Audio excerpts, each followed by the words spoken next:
It is my honor to introduce today's speaker, Andrea Dunaif, MD, System Chief of the Division of Endocrinology, Diabetes and Bone Disease for the Mount Sinai Health System, and the Lillian and Henry M. Stratton Professor of Molecular Medicine at the Icahn School of Medicine at Mount Sinai.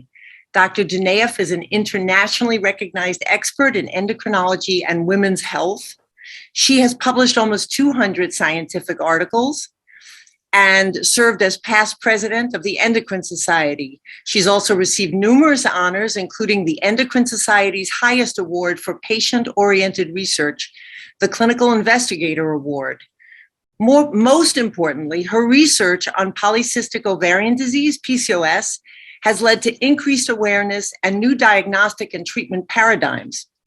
It is very fitting that she is speaking today when we are hosting our fellowship candidates.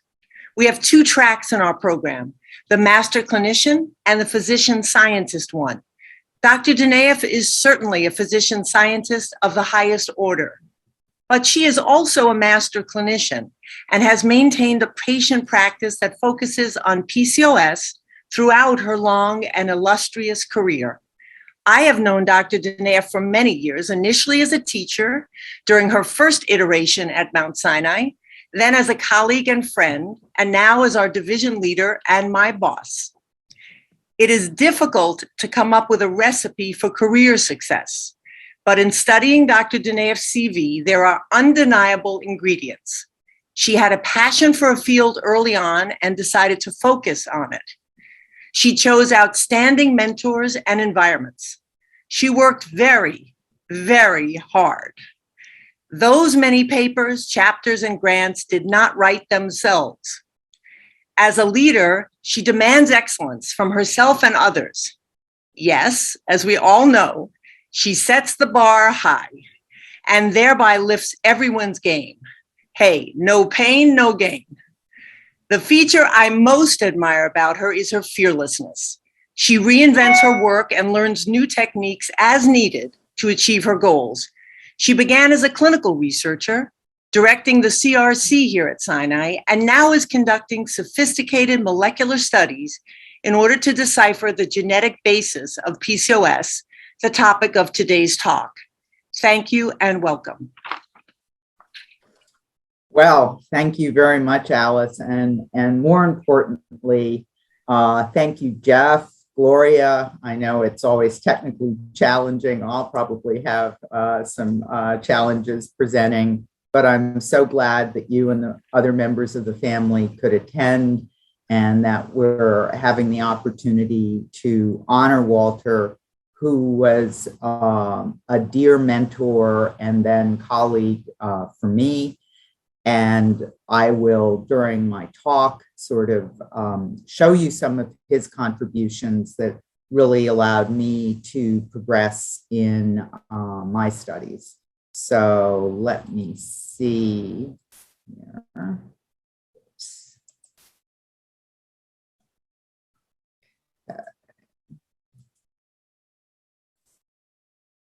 I'll share.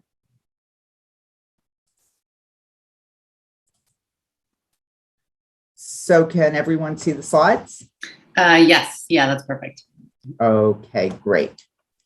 So this talk is called Breaking the Vicious Cycle for a very specific reason, and that is because PCOS in the 70s, Sam Yen and Bob Rebar referred to it as the vicious cycle of hormonal abnormalities. And it has remained a very, very puzzling syndrome. And I hope I'll show you in the next about 45 minutes how some genetic analyses are really starting to deconstruct what's going on.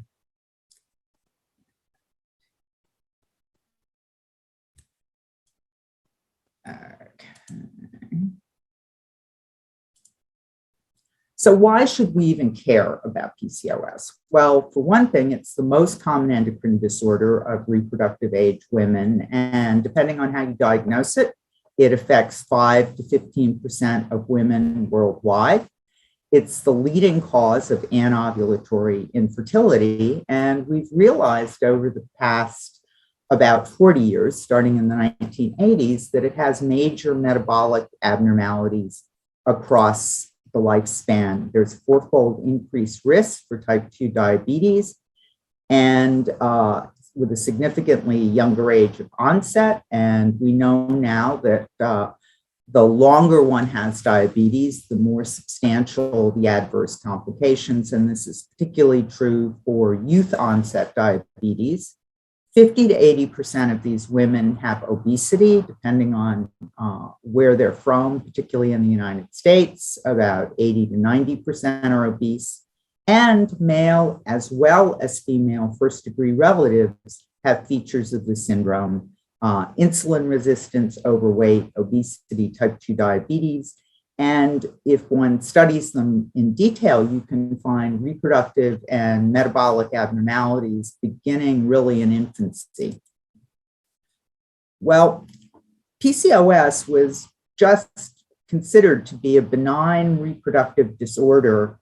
And it wasn't really until the 1970s that people became interested that there might be something more going on. And this interest was stimulated by the discovery of rare syndromes of insulin resistance that were associated with features of PCOS: elevated androgen levels, hyperandrogenism or hyperandrogenemia, HA, and frequently with the skin findings, skin darkening, acanthosis nigricans, and we see that here on this young woman. And if you look at the ovarian morphology, these women had polycystic ovarian morphology. And it turned out that these syndromes were due to mutations either in the insulin receptor or in molecules such as lamin AC and PPAR gamma that regulate fat differentiation. So here we see a classic type A patient, very hirsute, acanthosis nigricans, virilized, very high testosterone. Here's a patient with one of the lipodystrophy syndromes. She's also hirsute.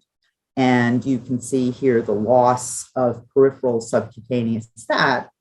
And so when I was a fellow at the Mass General, I began to look for acanthosis nigricans in women with PCOS, and I found that they too had it. So the obvious question was, are these women within the spectrum of these genetic disorders of insulin signaling and fat differentiation? And I think for our fellowship candidates and our fellows, the privilege that we have as physicians is that we're inspired by what we see in practice and we can ask questions about it. And this is an absolute case in point. This is how I became interested in PCOS and how it could possibly be linked to metabolism and insulin resistance. And I've focused my entire career on this question. So it turned out that women with PCOS have a different mechanism of abnormalities causing insulin resistance. There's sort of a distinct syndrome, and it raised the very provocative question of why are reproductive abnormalities associated with metabolic abnormalities. And here we come to Walter. So I came to Mount Sinai for my first iteration here as a faculty member in 1982. Nathan Case recruited me. And this is my first R01 application. And Walter was a co-investigator. So this is, as they say, the room where it started or happened. And very small grant, only $151,000. But nevertheless, this is how I got started in my career, with Walter helping me out. And he remained a collaborator for the 10 years that I was at Mount Sinai early in my career. So the other thing is that really from that time point, we were asking the question, was there a genetic contribution to PCOS, really based on the analogy to these rare syndromes of extreme insulin resistance? And here's one of the families that we saw early on and was very inspiring. So here are the parents and a large family, and with 5 daughters, and we were able to study all of them and determine whether they were insulin sensitive. Here was the daughter, one of the older daughters, who was the index case, but her sisters, 2 others, had insulin resistance. And this sister we were able to study before she had her periods. And she went on to develop classic PCOS.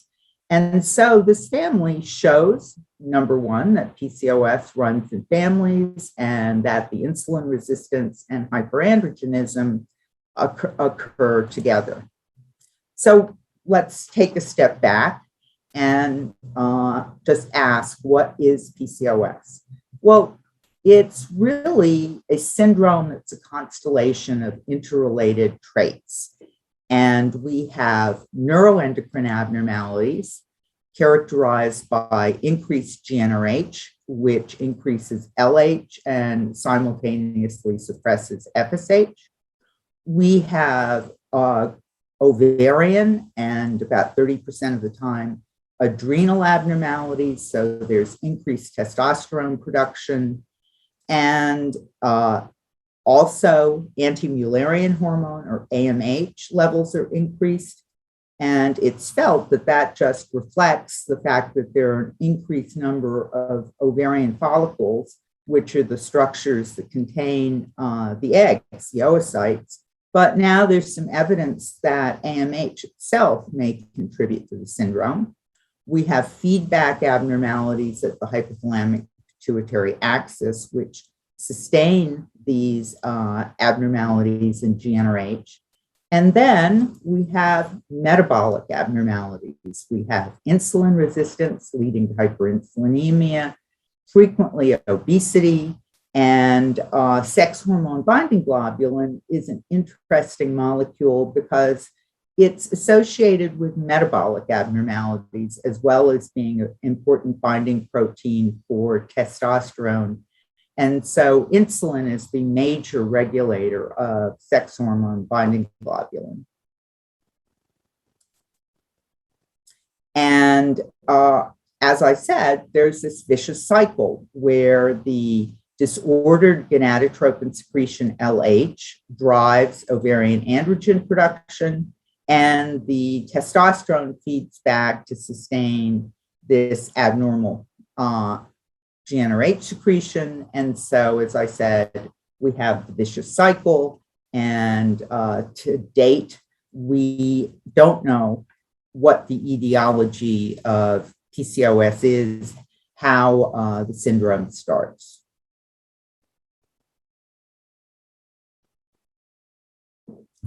The diagnostic criteria for PCOS are descriptive. They're based on expert opinion. And it's just a constellation of the kind of cardinal reproductive features, the hyperandrogenism, the ovulatory dysfunction or irregular menses, and polycystic ovarian morphology. So we have what are called NIH criteria, which are the hyperandrogenism, ovulatory dysfunction. It doesn't matter if there's polycystic ovarian morphology. And so that's about 7% prevalence worldwide. And then we have 2 additional phenotypes. If you include the ovarian morphology, we have a phenotype that's hyperandrogenism and polycystic ovarian morphology with regular cycles, and a phenotype that's irregular cycles and polycystic ovarian morphology without hyperandrogenism, and these broader criteria with the ovarian morphology or the Rotterdam criteria. And if you add those phenotypes, it's about a 15% prevalence worldwide, so really exceptionally common. The phenotype that's at the greatest risk for metabolic abnormalities is the NIH phenotype. That's a very easy phenotype to diagnose because it is associated with irregular menses. So it's even by history with some hirsutism and irregular menses, you can make the diagnosis. So the slide I showed you in the beginning of the family turns out we confirmed in a much, much larger study looking at the families of women with PCOS. And we found that about 40% of reproductive age sisters have features of PCOS, either high androgen levels or the full-blown syndrome. And so this is what we call familial aggregation or familial clustering.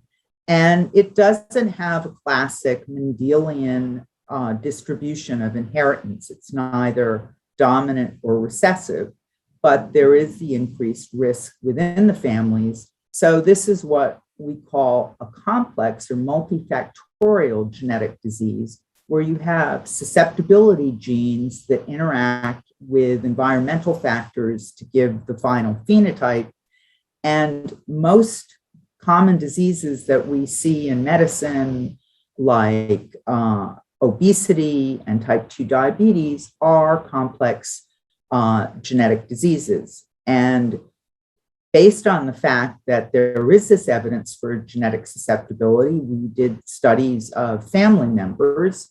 And consistent with this genetic susceptibility, as I mentioned earlier, we find that insulin resistance, overweight, type 2 diabetes, and reproductive abnormalities are present within the family members. In the mid-2000s, the human genome was sequenced, and that allowed us to start to look for genes for these complex disorders. This had been very, very difficult with previous technologies. And with the sequencing of the whole entire genome, it permitted us to perform genome-wide association studies. So what are these? Conceptually, it's very, very simple. What you do is you have a large population of individuals with the condition and controls. Each individual's DNA, the entire genome, can be sequenced on an array, and therefore you can get signal across the genome, and you can ask the question, what signals associate with the people who have the condition? And it's very powerful because it allows you to just scan the genome. You don't have to have an a priori hypothesis. And you can then, when you do have these signals at different genetic loci, you need to replicate that. And then you hope that you can go on, once you've found a gene region, and do the molecular biology to validate what gene is implicated. But we'll talk about in a few minutes that this is not easy. So we've now found that in order to successfully do these studies, you really need hundreds of thousands of cases. And there are now publications in diabetes and obesity where they're up to almost 1 million cases and a similar number of controls. So that means that you can't really do very intensive clinical studies. You need a simple phenotype like being obese or being diabetic. You can, if you do more sophisticated clinical studies, what we now call deep phenotyping, you can reduce the number of cases and controls that you need. And these studies have been remarkably informative for learning about disease pathogenesis. And as we heard last week from Andy Stewart, the beta cell is incredibly important in the pathogenesis, not only of type 1 diabetes, but also of type 2 diabetes. And its importance was really verified by genome-wide association studies, where most of the genes that are associated with type 2 diabetes are beta cell genes, either that lead to dysfunction or reduced beta cell mass. And similarly for obesity, the genes that have been found have been mainly in the neuroendocrine regulation of food intake. So one, through these genetic analyses, also gets insight into the pathogenesis of the disease itself. So these studies have been done in PCOS, and both in Han Chinese and European populations, and provided really exciting new information about the causes of the disease. So some of the genes that have come up are very plausible. We would have thought that these could possibly be important genes for PCOS. The LH and the FSH receptor, the insulin receptor, so hearkening back to the cases I showed you in the beginning, and the beta subunit for FSH has come up in a number and corroborated in a number of studies.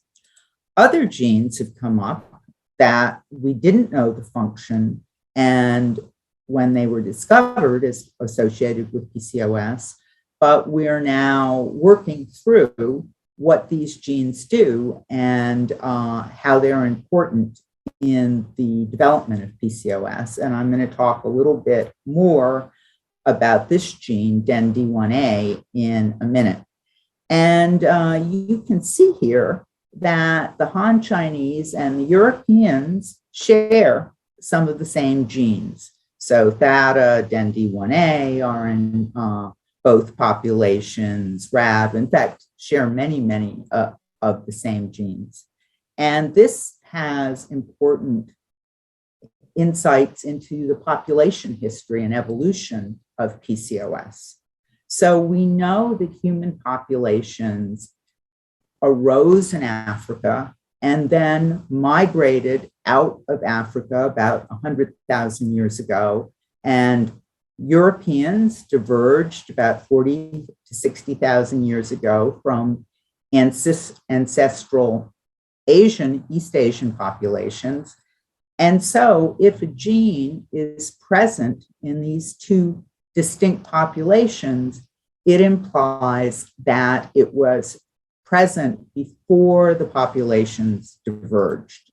So this suggests that some of the genetic susceptibility for PCOS is very ancient. That is, it was present before the separation 40 to 60,000 years ago to be present in both of these populations. So PCOS, or some of PCOS, is a very ancient genetic trait.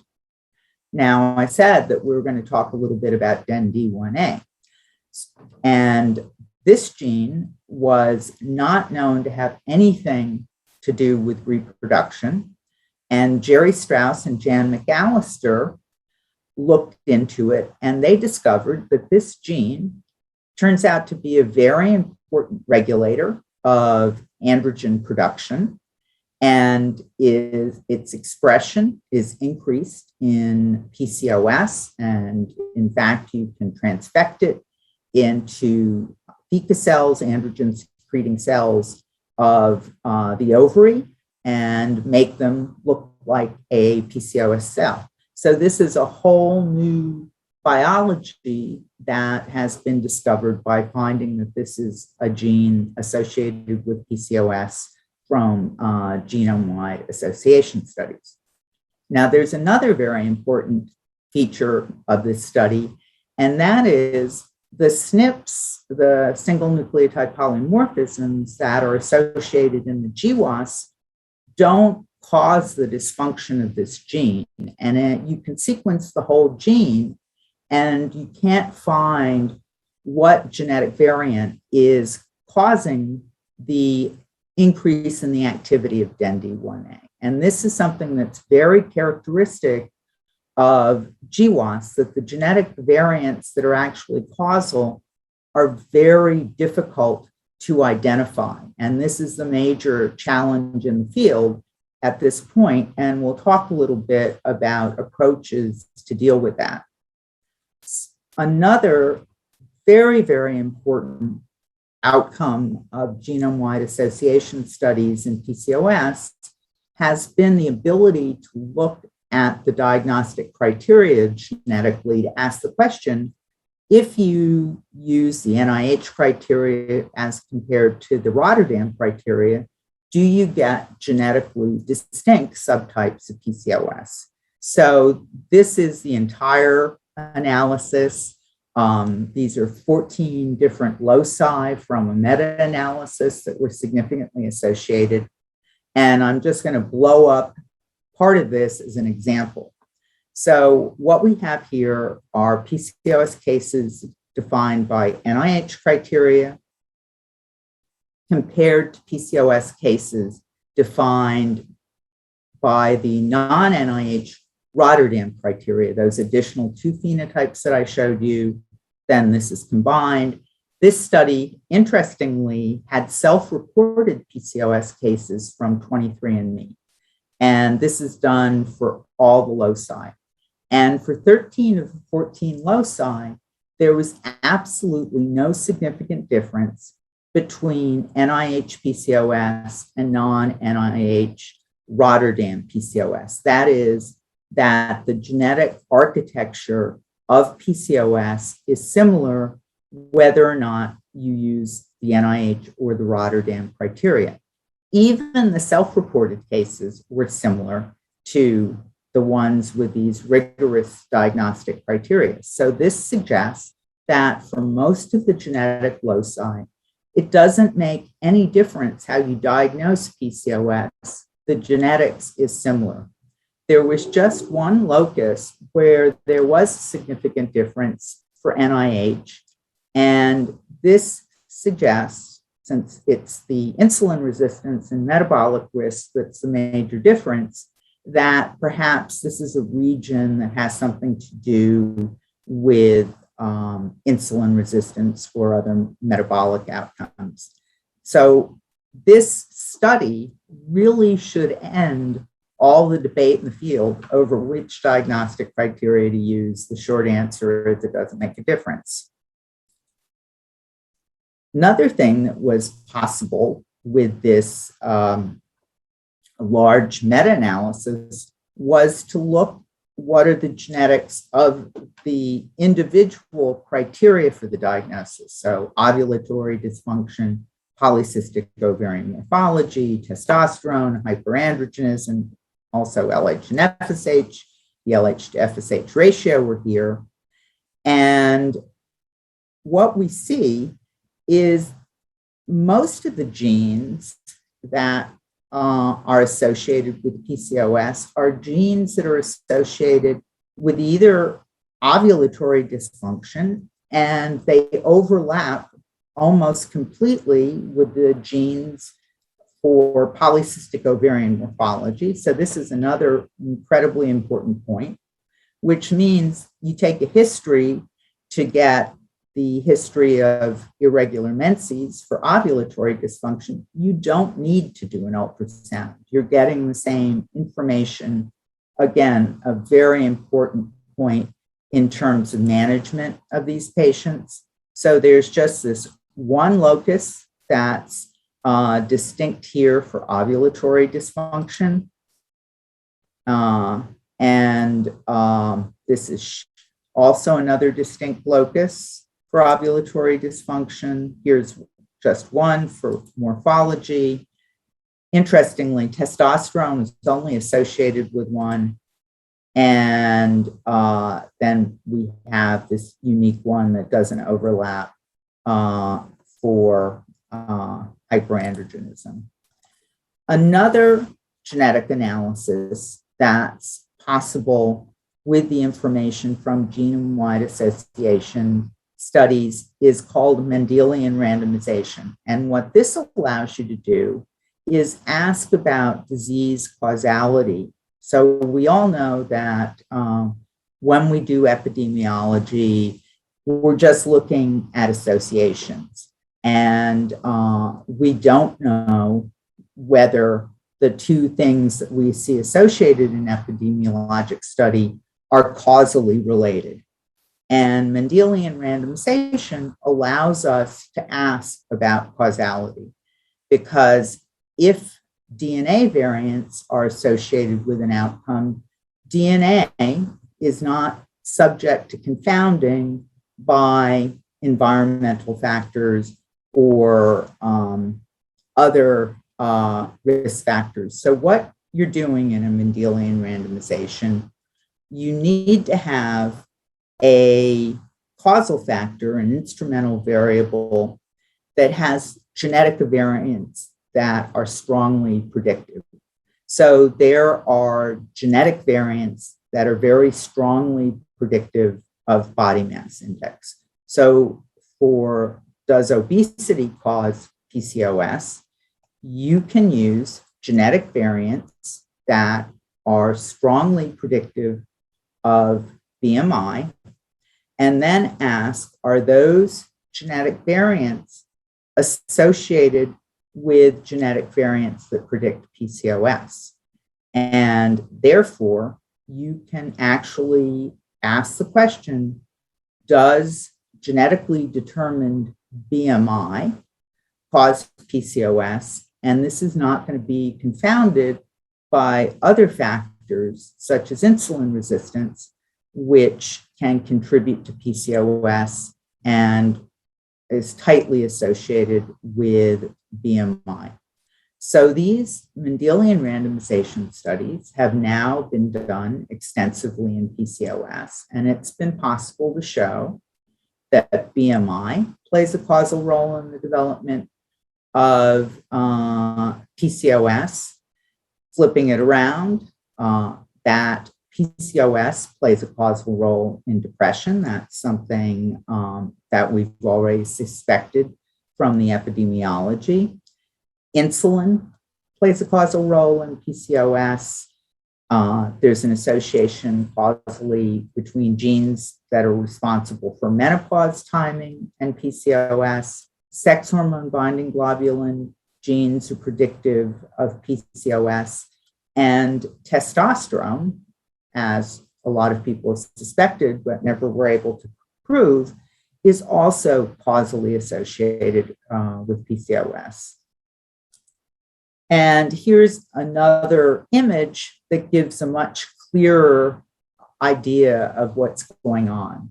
And what we're looking at is really correlation, but we're using genetic variants. And so here's the BMI, and you can show that genetic variants predicting BMI are associated with PCOS significantly. However, when you do the reverse analysis, there's no significant association between PCOS and BMI. That is, PCOS itself does not cause increased BMI. Another analysis that's been possible with all this genetic information that also has given a lot of insight into disease etiology is genetic correlation. And what you can do is ask the question, what genetic variants are shared between different diseases? And here we just see a large correlation matrix looking at a bunch of different diseases, so metabolic endpoints, psychiatric endpoints. And you can show from this kind of analysis that depression, that anorexia and schizophrenia share genetic architecture. So for PCOS, there's shared genetic architecture between insulin levels, childhood obesity, obesity, type 2 diabetes, HDL, coronary artery disease, depression, and menarche chiming. So we can show what we suspected from the epidemiology is supported by the genetics, that it's really true. To summarize now what we know about the causality of PCOS from these genome-wide association studies is that there are three major causal pathways in PCOS. Neuroendocrine, we have the genes for gonadotropin secretion and action. Reproductive, a number of the other GWAS genes, either like DND1A, regulate androgen production, or granulosa cell function. And metabolic pathways, insulin resistance, BMI, and additional genetic analyses have shown the Mendelian randomization, that SHBG and testosterone are important in PCOS, age of menopause associated with PCOS. In fact, women with PCOS have later age of menopause. It's been now shown genetically that male pattern balding, early male pattern balding, is a male phenotype for PCOS genes, depression genetically associated. Again, this timing of menopause and menarche, earlier menarche. Well, I've shown you a lot of the strengths of GWAS. What are some of the problems? And the major problem has been the genetic variation in GWAS. Most of it is not in the coding portions of genes. It's either in regulatory regions or in regions we don't know what the function is at all. So this means that it's very hard to figure out what these genetic variants do, because if the genes aren't in the coding region of the gene, you can't do traditional molecular biology. You can't knock them out or overexpress them. So as I mentioned earlier, this is the big challenge now in the field is what is the function of genetic variation that we find in genetic genome-wide association studies. And one hypothesis that's been put forward is that maybe genome-wide association studies are missing genes that are important, that are rarer, that we don't find with genome-wide association studies. So I'm going to kind of go a little bit more quickly because I do want to leave some time for questions. So what this hypothesis sort of proposes is that instead of common diseases just being lots of tiny little hits, kind of pointillism, that there are rarer genes with larger effects in common diseases that are below the resolution of GWAS and can only be found by sequencing.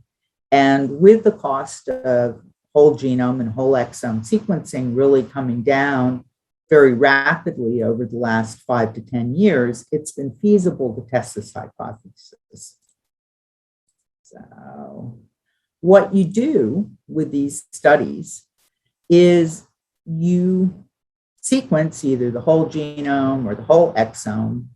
And the problem is that you get too much data. And it's essentially like proofing phone books for typos. So you have to have a lot of very sophisticated bioinformatics to analyze this huge amount of data.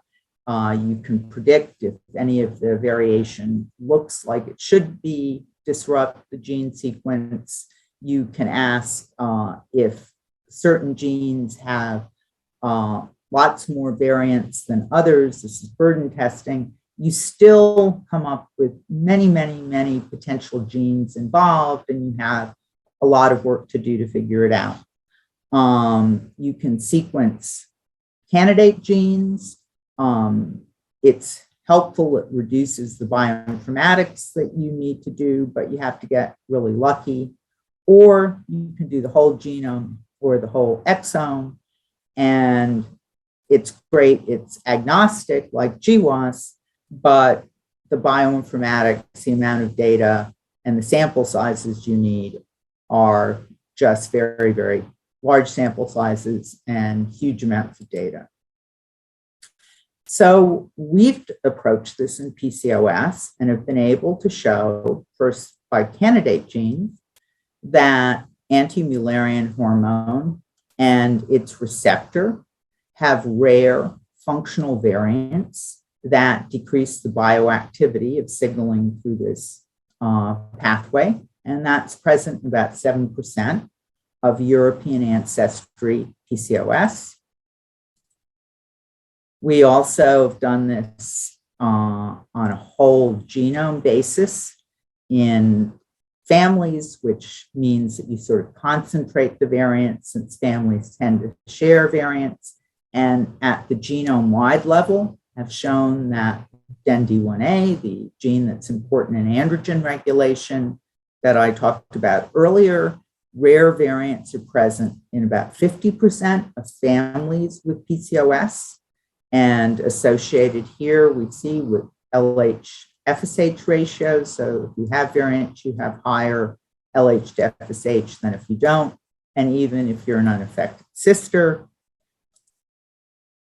So what we're seeing in PCOS is there are certain genes that have variants in them, such as AMH and DND1A. And then we're also seeing that certain pathways, like the AMH and its receptor pathways, also are targets for rare variants contributing to PCOS.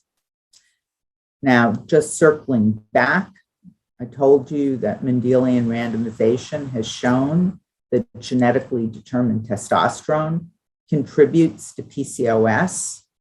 And there are animal studies that show that if you give testosterone prenatally or AMH, which increases testosterone prenatally, that you cause a PCOS-like phenotype in the mice.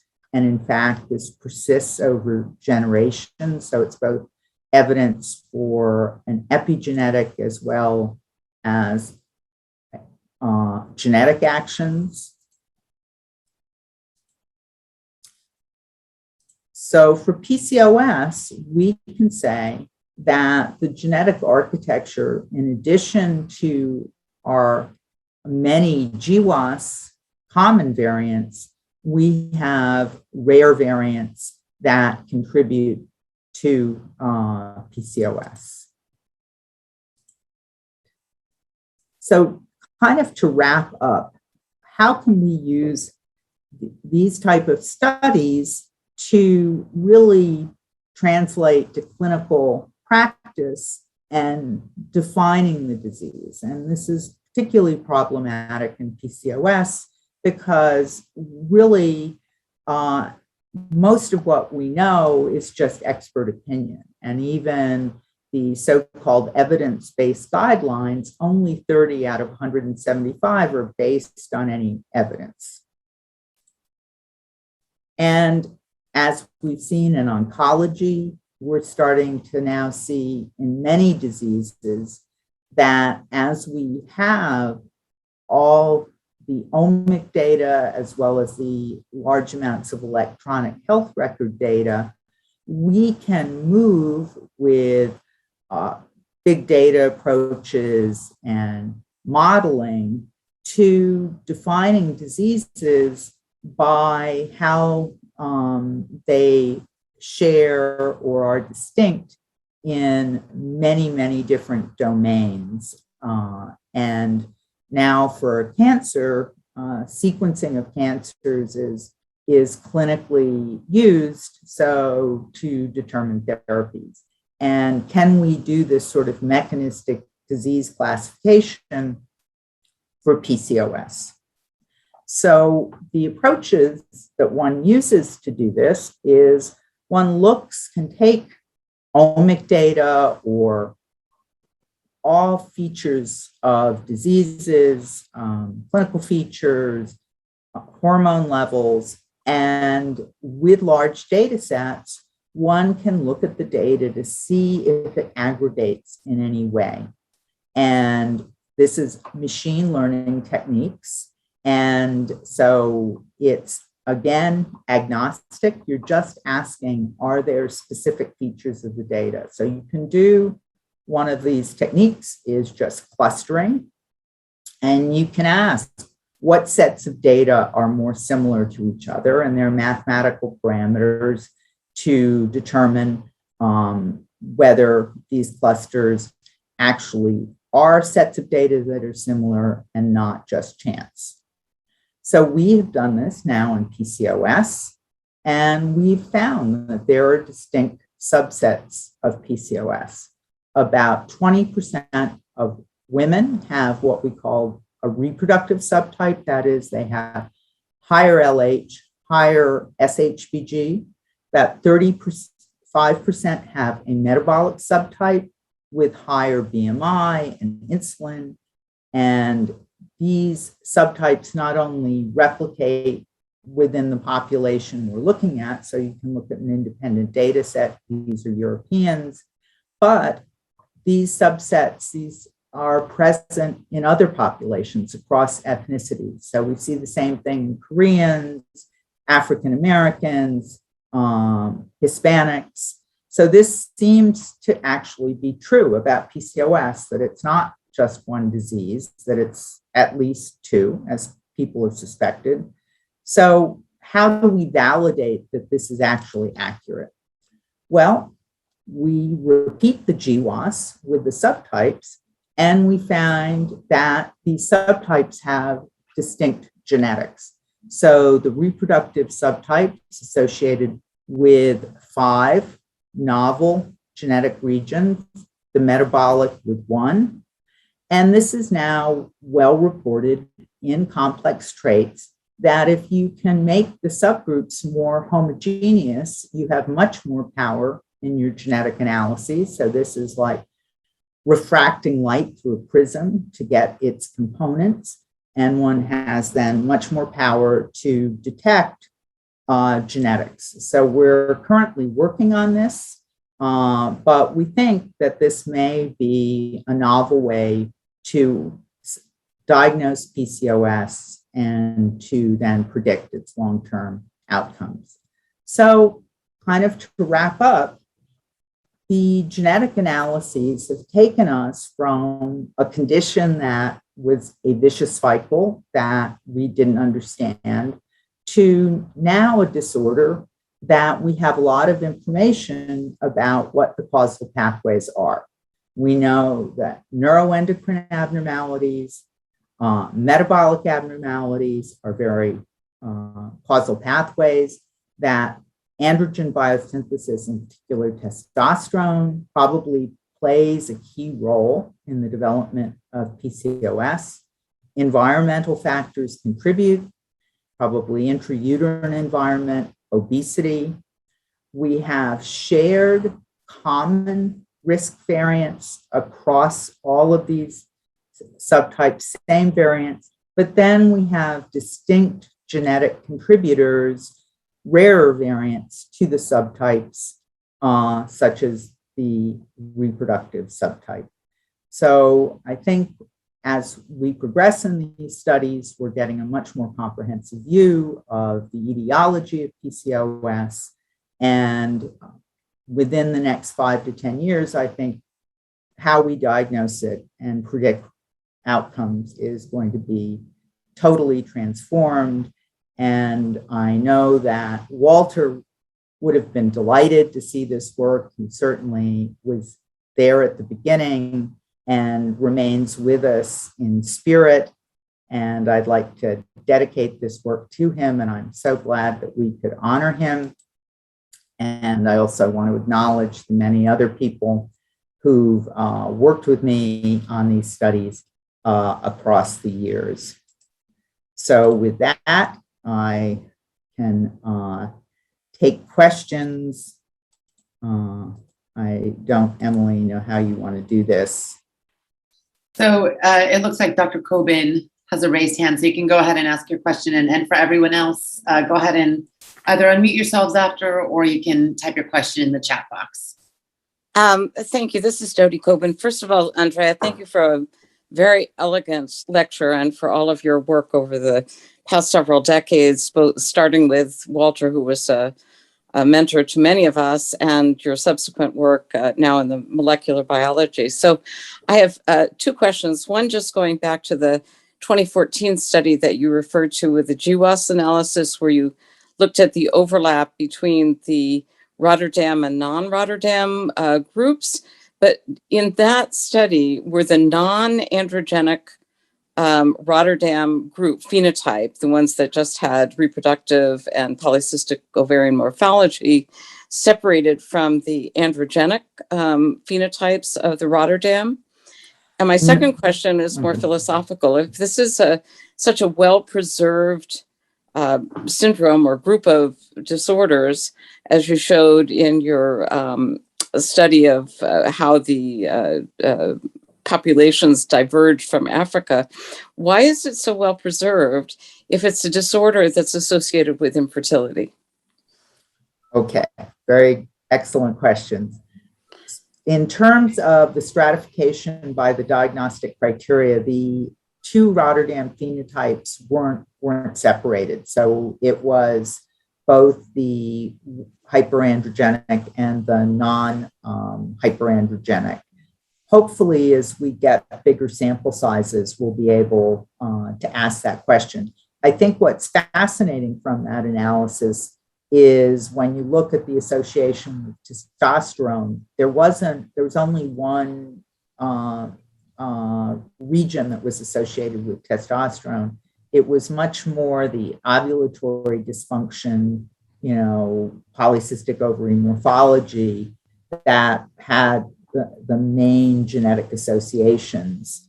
So I think, what that study showed, and, it's probably has to do with how it was designed, in that the women who come to attention, medical attention, tend to be the women with irregular menses. And so I think that and I would say even for self-reported PCOS, that's probably how they get diagnosed. So I think it's a very heavily weighted population towards ovulatory dysfunction. And one would need to do like a broader population-based study to see, kind of where the androgens come out. Two, if you look at family size and fecundity in PCOS, it turns out that it's not significantly reduced. That as women with PCOS get into their 30s, their menses normalize and they're able to conceive, and they have these genetic variants that, kind of preserve ovarian function. They go through menopause later, have menarche earlier, so they have a longer reproductive lifespan. So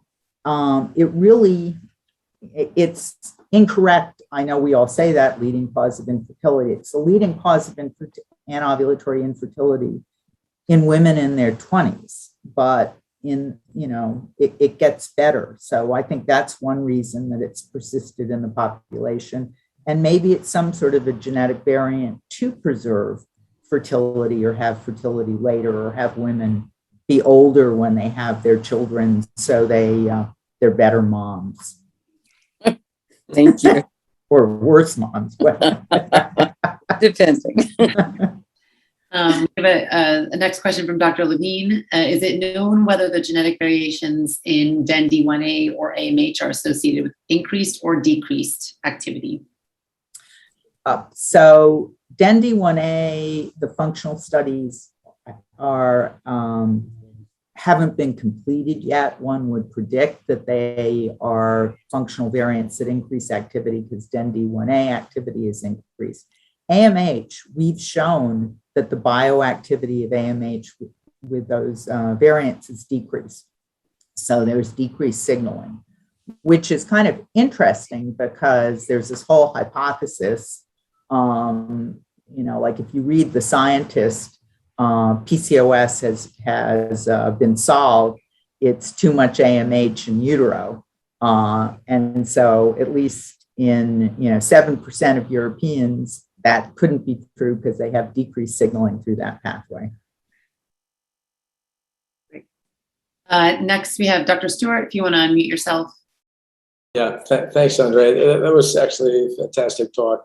The area is so complicated. You did a great job of bringing it to the level of ordinary people like me. So I guess the question that I'm thinking about is back to AMH and also then D1. In type 2 diabetes, people talk about attributable risk. So can you give us a sense of attributable risk for having these QOS hits for AMH and then D1 in polycystic ovaries? And then the other thing that's really interesting, I thought, was that if you treat animals with testosterone early on, they develop a heritable form of PCOS, if I understood that correctly. So it makes you wonder, so if AMH is doing its thing or DEN-D1 is doing its thing in embryonic life, what does that say for its potential targeting of drug therapies in adults? Great questions. So in terms of attributable risk, there aren't really huge population studies the way there have been with type 2. And where in type 2, you have these big cohorts longitudinal, so you can actually ask that question. The increase in risk from DEN-D1A and GWAS is about 10%. It's a relative risk, which is, just typical of what you see with GWAS variants. And AMH is not a GWAS hit. That's a very rare variant. And so it's very difficult to say, although we're just wrapping up a study where, so Sinai, among many great things, has a biobank, BioMe, and they've done whole exome sequencing on 40,000 individuals. So we actually looked in BioMe for the AMH variants, and there are about 200 individuals with AMH variants. And, there's nothing really striking about them. They have some metabolic abnormalities, but, so at least it's compatible with being in a biobank and not having a diagnosis of PCOS. So we need to learn a lot more about it. And the second part of your question? Just if the AMH story is a developmental and epigenetic one, what are the implications for targeting? I guess it kind of doesn't matter at one level. If you understand the pathway, you could figure out the targets in adults. I was just wondering what you're thinking about that. Yeah, in fact, some of like Lisa Sterner-Victorin at the Karolinska is starting to do some of those studies of can you interfere with some of the programming and, can you inhibit epigenetic actions. The AMH in the mice, they actually showed that if you give a GnRH, so AMH acts on the GnRH neurons to increase their excitability. So you get increased GnRH pulses, increased LH, that drives testosterone. You can give the mice a GnRH antagonist when you give them the AMH, and you can shut off and prevent. So, there are mechanistic ways to approach it. I would just say that, epigenetics contributes, but it's like not the whole story in humans. Yeah. Really, really interesting. Thanks. So it looks like we have 3 more questions in the chat box, if you have time. Sure. So first from Dr. Villa, should a family history of male pattern baldness in male relatives be included in the clinical workup of women with PCOS? And then I think following up from that, Dr. Sperling was asking, is there a male counterpart of PCOS? So in terms of the male pattern balding, in our studies, and in US populations, we've not found the premature male balding. So I don't know if it's, like cohort specific. It's now supported genetically. And so it would be interesting to note, but I don't think at this point, we know a lot about it. There are male phenotypes for PCOS. We know that they're insulin resistant, they're obese, they have increased metabolic syndrome. We recommend to our patients that their male family members should, be screened for lipids and diabetes. We've picked up some undiagnosed type 2 in the families by doing that.